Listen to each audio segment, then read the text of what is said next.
Hey friends, welcome back to my channel. आज के फिर से नए वीडियो के साथ में, जिसमें आज के करंट अफेयर्स को हम रिवीजन करने वाले हैं। तो देखिएगा, पहला प्रश्न, हाल ही में किस देश के संवैधानिक न्यायालय ने प्रधानमंत्री के पद से निलंबित किया है?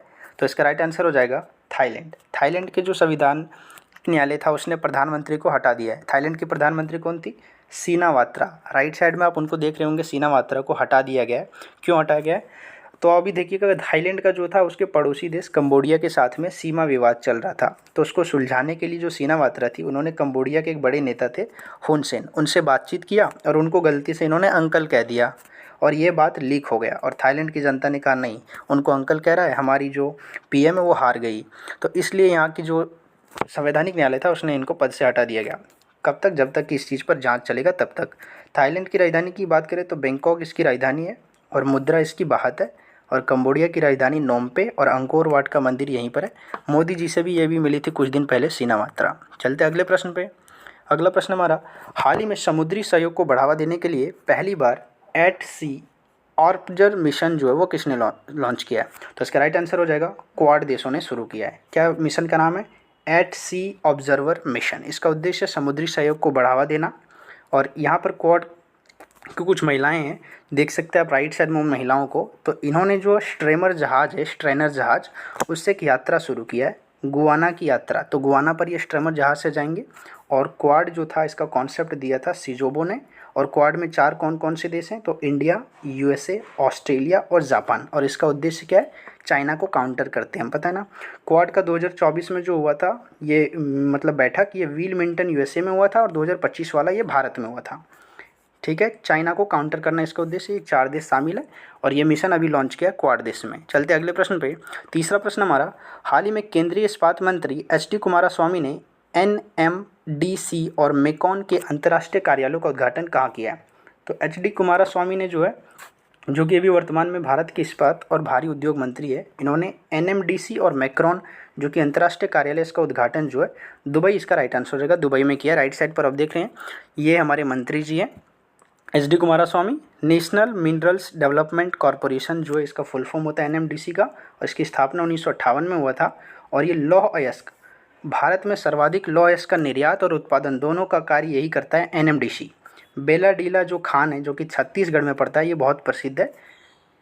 ठीक है, 1959 में जो इसकी स्थापना हुआ था। डिजाइन इंजीनियरिंग करता है मैक्रॉन। तो समझ गए होंगे। चलते अगले प्रश्न पे।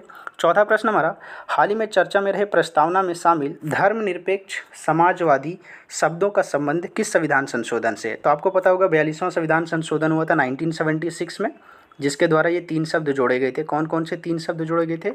तो ये तीन शब्द थे समाजवादी, पंथनिरपेक्ष और अखंडता। तो इसका राइट आंसर हो जाएगा 42वां संविधान संशोधन से संबंधित है। आपातकाल में हुए संशोधन को नासूर के समान, ये स्टेटमेंट दिया भी हाल ही में हमारे उपराष्ट्रपति जगदीप धनखड़ का स्टेटमेंट, ध्यान रखिएगा, स्टेटमेंट पूछ सकता है। आपातकाल में हुए संशोधन नासूर के समान है। प्रस्तावना में ये 42वां संविधान संशोधन से क्या क्या चेंज हुआ था? तो एक तो तीन शब्द जुड़े थे। उसके बाद भाग 4 का ए में आर्टिकल 51 का ए जो है वो मौलिक कर्तव्य, जिसे सरदार स्वर्ण सिंह समिति के द्वारा जोड़ा गया था, एक ये चेंज हुआ था। राइट साइड में देखिएगा, तीसरा चेंज हुआ था कि राज्य सूची से 5 विषय को जो है हमने समवर्ती सूची में डाल दिया था। वो 5 विषय कौन कौन से थे? तो वन, वन्यजीव, मापतौल, शिक्षा और न्याय प्रशासन। वहीं पर चौथा आर्टिकल 39 का जो ए है, निःशुल्क विधि सहायता, उसे शामिल किया गया। 48 के ए को शामिल किया गया, जिसमें पर्यावरण संरक्षण है। भाग 14 के ए को शामिल किया गया, जिसमें प्राधिकरण है। 323 आर्टिकल का ए और 323 का बी को शामिल किया गया। चलते अगले प्रश्न पे। अगला प्रश्न हमारा, हाल ही में पहली बार हुआ है आसियान और भारत क्रूज वार्ता कहाँ पर आयोजित हुआ है? तो इसका राइट आंसर हो जाएगा चेन्नई में आयोजित हुआ है। क्रूज शिप एमवी एक्सप्रेस में ये वार्ता हुआ है। तो आसियान और भारत का क्रूज वार्ता हुआ है और ये पहली बार हुआ है। क्रूज कनेक्टिविटी को बढ़ावा मिलेगा इससे। और इसका लीड किसने किया है? तो हमारे जो जहाज़ रानी के मंत्री है ना, सर्बानंद सोनोवाल, आप उनको राइट साइड पे देख सकते हैं, सर्बानंद सोनोवाल, उन्होंने इसको लीड किया है। आसियान का फुल फॉर्म क्या होता है? तो association of south east Asian Nations की स्थापना होता है। 1967 में इसकी स्थापना हुआ था। और आसियान का मुख्यालय जकार्ता, इंडोनेशिया जो में है। और बैंकॉक जो है घोषणा पत्र के द्वारा इसकी स्थापना हुआ था। और आसियान का लेटेस्ट मेंबर कौन है? तो तिमोर लेस्ते। क्या भारत इसका मेंबर है आसियान का? तो भारत इसका मेंबर नहीं है। चलते अगले प्रश्न पे। अगला प्रश्न हमारा, हाल ही में भारत के पहले ग्रीन डेटा सेंटर की आधारशिला कहाँ रखी गई है? तो इसका राइट आंसर हो जाएगा गाज़ियाबाद के साहिबाबाद में रखा गया है। तो इसका उद्घाटन किसने किया? तो उद्घाटन योगी आदित्यनाथ और डॉक्टर जितेंद्र सिंह, यहाँ पर राइट साइड पर आप उनको देख रहे होंगे, तो इन्होंने इसका उद्घाटन किया और ये भारत का जो है पहला ग्रीन डेटा सेंटर है। इसका निर्माण कौन करेगा? तो सेंट्रल इलेक्ट्रॉनिक लिमिटेड, जिसको फुल शॉर्टकट में हम CEL कहते हैं, वो करेगा। और यूपी में कहा है कि 2027 तक जो है इसके द्वारा हम 20,000 मेगावाट की क्षमता धारण कर लेंगे।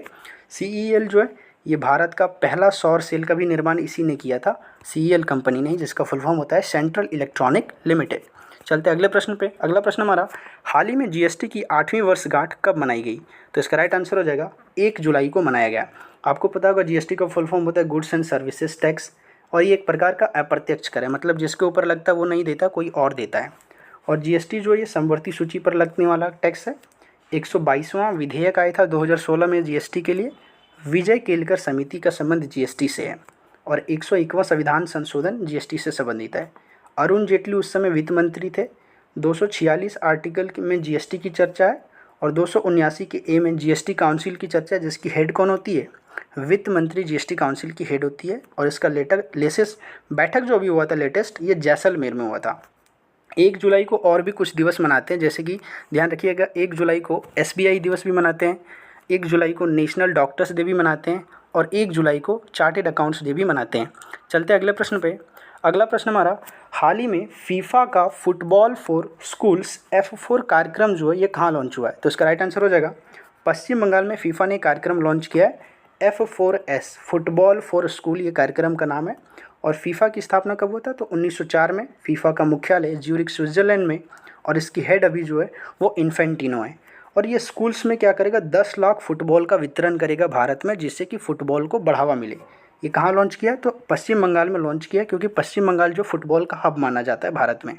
ठीक है। और धर्मेंद्र प्रधान जो है शिक्षा मंत्री, इन्होंने जो है यहाँ पर साथ में लॉन्च किया है। तो ये देखिएगा बहुत सारे फुटबॉल को फ्रीली स्कूल्स में बांटा जाएगा, फीफा का ये कार्यक्रम है। चलते अगले प्रश्न पे। अगला प्रश्न हमारा, हाल ही में कर्नाटक में काले सिर वाले कैटरपिलर के संक्रमण से किस फसल के उत्पादन में भारी गिरावट आया है? तो फसल जो है राइट आंसर हो जाएगा इसका नारियल के उत्पादन में काफ़ी गिरावट आया है।